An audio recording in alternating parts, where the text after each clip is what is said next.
ये रेड न ममता जी के घर पर थी, न उनके ऑफिस में थी, न टीएमसी के दफ्तर में थी, न टीएमसी के किसी नेता, विधायक, एमपी या ऑफिस बेरर के घर पे थी। ये रेड थी एक प्राइवेट कंसल्टेंसी फर्म जिसके यहां करोड़ों रुपए के मनी लॉन्ड्रिंग की शिकायत आई थी कोल स्कैम में, उसको फैसिलिटेट करने के।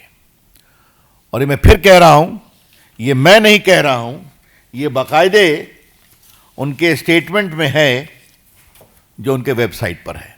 आपको वो कॉपी हम दे देंगे प्रेस के बाद। ऐसे में ममता जाती हैं, वो सिटिंग चीफ मिनिस्टर है, और समाचार पत्रों में यह भी लिखा हुआ है जैन का घर कहाँ है।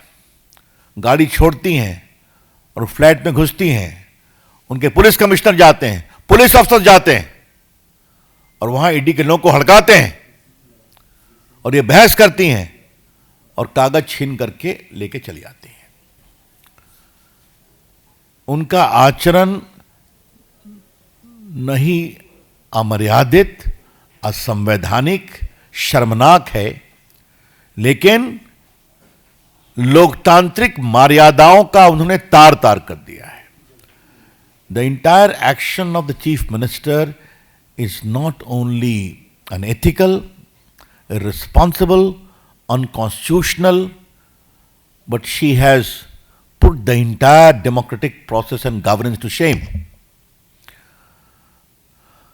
मुझे याद आता है कि आज वो मामला भी है, आपको मालूम है कि लालू प्रसाद के खिलाफ दिल्ली कोर्ट ने चार्ज फ्रेम कर दिया वो लैंड फॉर जॉब स्कैम में, और कहा है कि वो सिंडिकेट चला रहे हैं।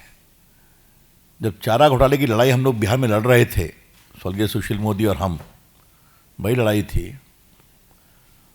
रेड हुई थी, लालू जी गिरफ्तार हुए थे।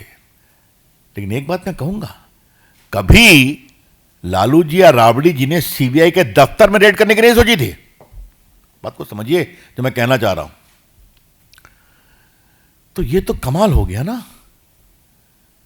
ममता जी, आपको घबराहट क्यों है? The BJP would like to ask madam Mamata ji, what is your linkage with that consultancy firm? आपको इतनी घबराहट हो गई? वो तो कंसल्टेंसी फर्म कई का काम करती है।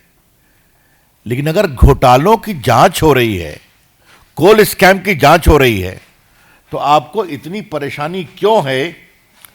यह हमें बात समझ में नहीं आती। एक शब्द मैं कहूंगा, there is a lot of suspicious circumstances surrounding.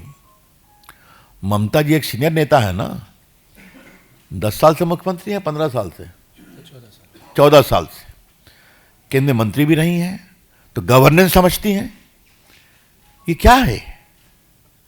तो अगर ममता बनर्जी सारे नियमों, कानून, लोकतांत्रिक मर्यादा को तार तार करके गई हैं, तो वहां कुछ बहुत सेंसिटिव था जिसको निकालना जरूरी था।